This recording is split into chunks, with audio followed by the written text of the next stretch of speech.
మహోన్నతుడైన దేవుని పరిశుద్ధమైన నామానికి నిత్యము మహిమ కలుగును గాక. నేటి వాక్య ధ్యానం కొరకు మొదటి యోహాను పత్రిక 1వ అధ్యాయం.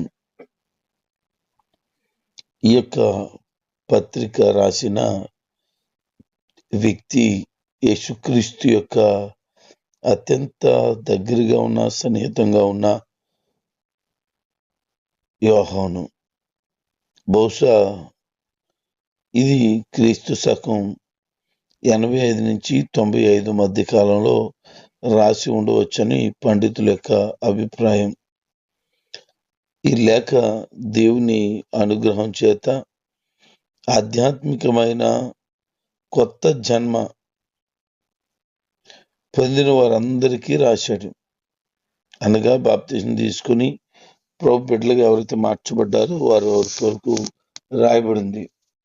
వారు దేవునికి ప్రియమైన చిన్న పిల్లలని, వారి తండ్రి అయిన దేవుని కుటుంబంలో, దేవుని గృహంలో వారు ఉన్నారని, ఈ సత్యానికి తగినట్లుగా వారు ప్రవర్తించాలని యోహాను రాస్తున్నాడు. అంటే వారు దేవుని సహవాసంలో ఉంటూ ఒకరితో ఒకరు సహవాసం కలిగి ఉండాలని, తప్పుల గురించి, పాపం ఏదైనా చేస్తే ఒప్పుకొని క్షమాపణ పొందాలని, తండ్రి ఆజ్ఞలను శిరస వహించాలని, ఒకరినొకరు ప్రేమతో చూసుకోవాలని, అలాగున ఈ యొక్క మొదటి యోహాను పత్రిక రాయబడడం జరిగింది.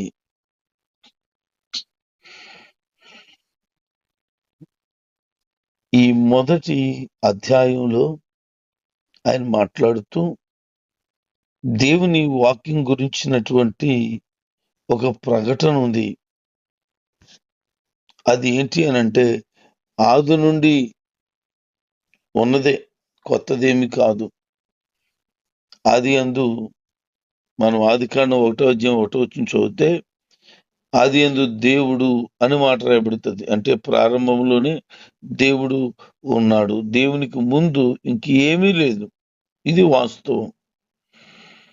అక్కడి నుంచి ఉన్నటువంటి ఈ జీవవాక్కుల గురించి మేము ఏదైతే విన్నామో, ఏదైతే మా కళ్ళతో చూచామో, ఏదైతే మాకు పరిశీలనగా కనిపించి మేము కనిపెట్టామో, మా చేతులు దేన్నైతే తాకాయో అవే మీకు ప్రకటిస్తున్నాము.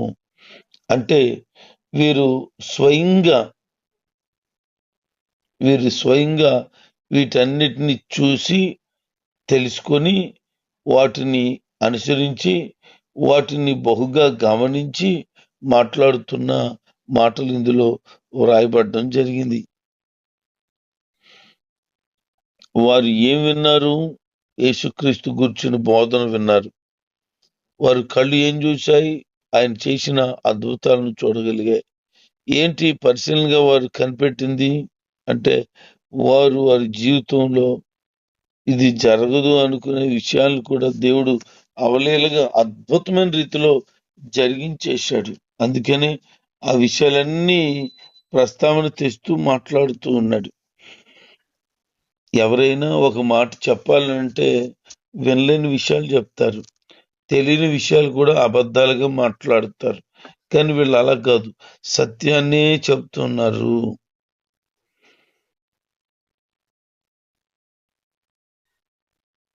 యేసుక్రీస్తు జీవమై ఉన్నాడని, ఆ జీవం ప్రత్యక్షమైందని, తండ్రి అయిన దేవుని నుండి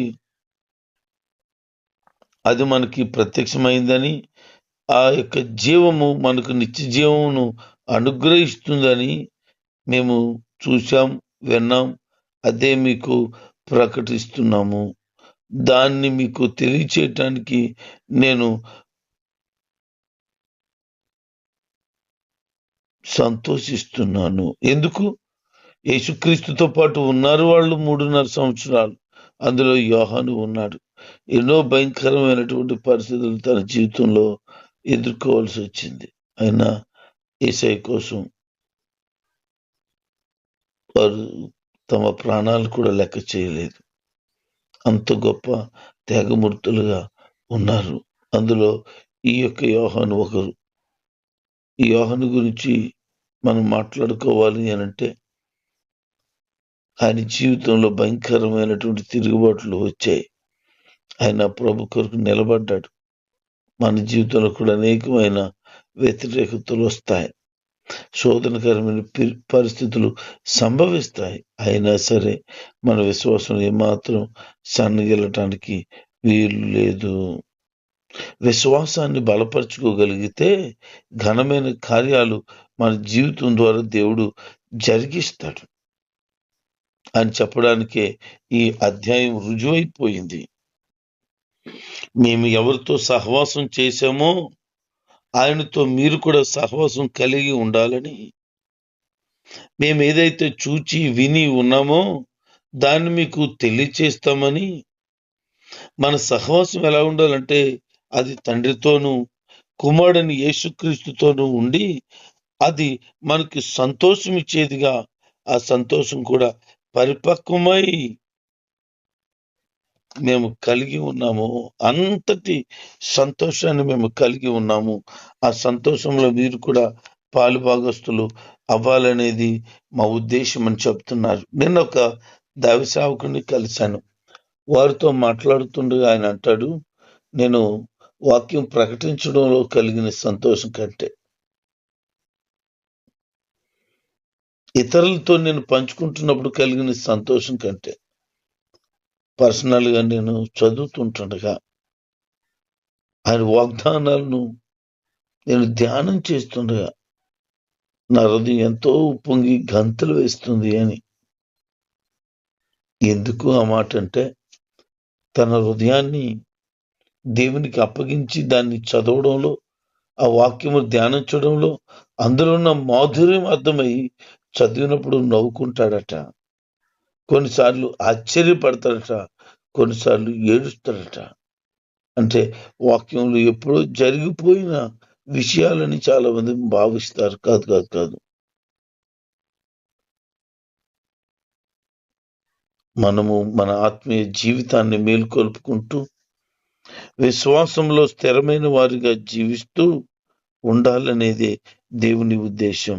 అందుకనే శాశ్వతమైన జీవాన్ని అనుగ్రహించేటువంటి యేసుక్రీస్తు మాటలు వారు ప్రకటిస్తున్నారు. అందుకనే మనము ఆ శాశ్వతమైన దేవునితో నిత్యముగా మనం పోయేటట్లుగా ఆయన సహవాసానికి మనం పిలుస్తున్నాడు. మరి ఆయనతో సహవాసం చేయటానికి ఎంతమందికి ఇష్టమో, ఎంతమంది ఆయన సహవాసంలో ఉండటానికి ఆరాటపడుతున్నారు. దినమునకు ఎంతసేపు ఆయనతో సహవాసం చేస్తున్నావు అంటే ప్రార్థన అనుభవాన్ని ఎంత కలిగి ఉన్నావు? పావుగంట, అరగంట, గంట, 2 గంటల? నీ ఆత్మ జీవితంలో ఎంతగా దేవునికి దగ్గర అవుతావో అంతగా దేవుని కార్యాలు నువ్వు చూడగలుగుతావు. అందుకే ఆయనతో మనం సహవాసాన్ని కలిగి ఉండి ఆ సహవాసం ఏమైపోవాలంటే అన్యోన్యమైన సహవాసంగా మార్చబడాలి. ఆయన ఏదైతే చెప్పాడో, ఆయన చెప్పగా ఏదైతే మేము విన్నామో అదే మీకు ప్రకటిస్తున్నాం. అదేంటంటే దేవుడు వెలుగై ఉన్నాడు, ఆయనలో చీకటి ఏమాత్రం కూడా లేదు. మనం కంటితో చూస్తే ఆ చూసే వెలుగు కాదు, ఇది ఆత్మ సంబంధమైన వెలుగు. కొత్త నిబంధనలో చీకటి అనగా పాపానికి, ఆధ్యాత్మికమైన విషయాలను ఎరిగి ఉండకపోవటానికి చూచిన వెలుగు, పవిత్రతకు, సత్యానికి సూచనై ఉన్నది. మరి మనము వెలుగులో నడిచిన వారమై, వెలుగును వెంబడించిన వారమై ఉండి మనలో కూడా చీకటి ఏమాత్రం లేని వారిగా మార్చబడాలి. ఆయనతో మనకు సహవాసం ఉందని చెప్పుకుంటున్నారు కొంతమంది, కానీ వాళ్ళు చీకటిలో నడుస్తున్నారట. చెప్పుకోవడానికి పాపంలో, తప్పుడు జీవితంలో వారు జీవిస్తూ పవిత్రతలో, సత్యంలో, సహవాసంలో కలిగి ఉండడం అసాధ్యం. ఎందుకంటే నువ్వు పాపంలో ఉన్నప్పుడు దేవునితో ఉండలేవు. పాపాన్ని కోరుకోవడం అంటే దేవునికి దూరం అవ్వడమే, దేవుణ్ణి త్రోసిపుచ్చడమే, ఆయనను దూరం పెట్టుకోవడమే. అమూల్యమైనటువంటి విషయాలను నువ్వు దూరం చేసుకుంటున్నావు. విచారం ఏంటంటే అనేక మంది దేవుణ్ణి ఎరగని వారు అలాగ బ్రతుకుతుంటే, మరికొంత మంది దేవుణ్ణి ఎరిగి కూడా ఆయన గురించి తెలుసుకొని కూడా వాళ్ళ జీవితాలను మార్చుకోకుండా ఇంకా చీకటిలోనే, పాపంలోనే, అపవిత్రతలోనే బ్రతుకుతున్నారు. వాళ్ళ జీవితం చీకటి, వాళ్ళ జీవితం అబద్ధం, వాళ్ళ బ్రతుకు అసత్యం.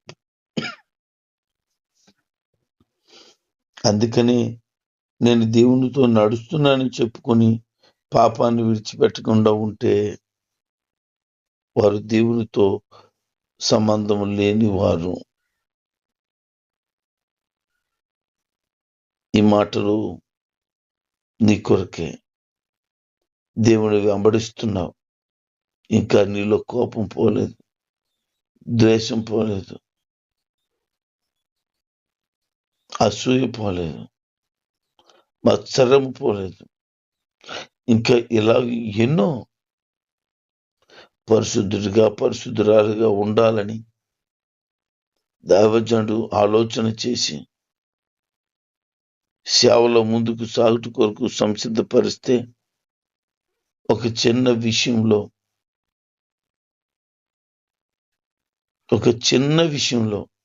ఫెయిల్ అయిపోవటానికి వీలు లేదు.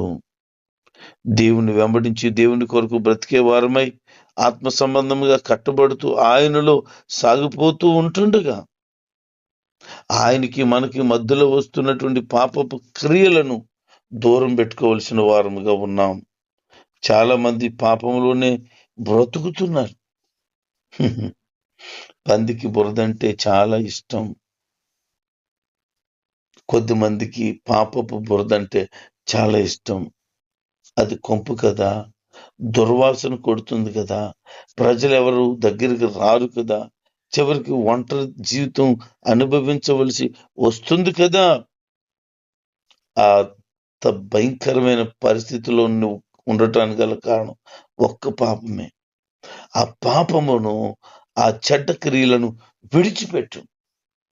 సమరయ పట్టణంలో ఉన్నటువంటి ఆ సహోదరి యేసు ప్రభు దగ్గరికి వచ్చిన తర్వాత, ఆ యాకోబు బాబు దగ్గర యేసు ప్రభుతో మాట్లాడిన తర్వాత ఆమె జీవితం చీకటి పోయింది. పాపపు కొండను విడిచిపెట్టింది. ఎవరైతే ఆమెతో అక్రమ సంబంధాలు కలిగి ఉన్నారో వాళ్ళందరినీ విడిచిపెట్టేసింది. దేవుని కొరకు ఇక మీదట ఈ జీవితం అని దేవునికి అప్పగించుకుంది. అందుకే ఆమె ఊర్లోకి వెళ్ళగా ఊర్లో దాదాపుగా సగం మంది మారిపోయారట. కారణం ఏంటో తెలుసా? ఆమె పాపాన్ని విడిచిపెట్టింది. ఈ రోజున చాలా మంది బయటికేమో నీతిమంతులుగా పరిశుద్ధులుగా కనబడుతున్నారు, అంతరంగం అంతా పాపంతోని అజితేంద్రియముతోనూ ఉన్నది. ఆయన ఉద్దేశాన్ని గమనించు. మన పట్ల దేవుని ఆలోచనలు గమనించు. పాపం లేని దేవుడు పాపం మనలో కూడా ఉండకూడదని ఎప్పటికప్పుడే తన వాగ్దానాలు చేస్తూ పాపపు క్రియల నుండి మనం విడిపిస్తూ ఉన్నాడు. అయితే ప్రభు దగ్గరికి వచ్చి ఒప్పుకొని విడిచిపెట్టడానికి సిద్ధపడాలి. అతిక్రమం దాచిపెట్టువాడు వర్ధిల్లడు, వాటిని ఒప్పుకొని విడిచిపెట్టువాడు దేవుని కనికరమును పొందుతాడు. మరి ఆ దేవుని కనికరం పొందుట కొరకై నీలో ఉన్నటువంటి పాపపు క్రియలను ఒప్పుకొని విడిచిపెట్టగలిగితే యేసుక్రీస్తు రక్తం మిమ్ములను పరిశుద్ధపరుస్తుంది. ఇది విశ్వాసం ద్వారా జరిగే కార్యం. విశ్వాసం ద్వారా జరిగే కార్యం అని గమనించు. విశ్వాసులు కొన్నిసార్లు తలంపుల్లో, మాటల్లో, చేతల్లో పాపాలు చేస్తూ ఉన్నారు. వారు వెలుగులోనికి నడుచుకుంటూ, అంటే దేవుడు తన పాపాలను క్షమించి వాటిని కడిగి శుద్ధీకరించి వారి హృదయాలను శుభ్రపరిచాడని, యేసుక్రీస్తు శిలువ మరణం ద్వారా ఈ కార్యము జరిగిందని విశ్వసించుట ద్వారా హృదయంలో ఉన్నటువంటి పాపపు క్రియలన్నీ కూడా లయపరచబడతాయి. యేసు రక్తం మనల్ని పరిశుద్ధులుగా, నీతిమంతులుగా తీర్చుచుంది. ఆయన దగ్గర మన పాపములు ఒప్పుకుంటే ఆయన మన పాపములను క్షమించి నిత్యత్వానికి వారసులుగా ఉండేటట్లుగా హృదయంలో ఉన్న కల్మషం, పాపం, అపవిత్రత అంతా తీసేసి నీతి న్యాయములు కలిగిన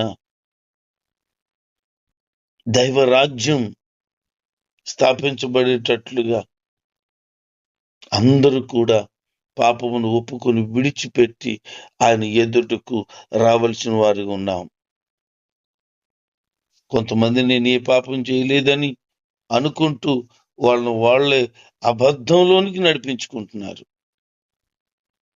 అలాగే ఎవరైతే మాట్లాడతారో వారిలో సత్యం లేదని గుర్తుపెట్టుకోండి. ఆత్మీయమైన జీవితాన్ని కట్టుకొని ప్రభులో స్థిరపరచబడుట కొరకు లేఖనాలలో యోహాను తెలియచేసినట్లుగా పాపం విడిచిపెట్టవలసిన అవసరం ఉంది. దేవుడు అనుగ్రహించిన ఉచితమైన కృపను పొందుకోవలసిన సమయము ఆసన్నమైనది. కనుక నీ హృదయాన్ని ప్రభుకి అప్పగించుకుంటూ దైవికమైన మనసుతో ఆయనలో సాగటానికై నీవు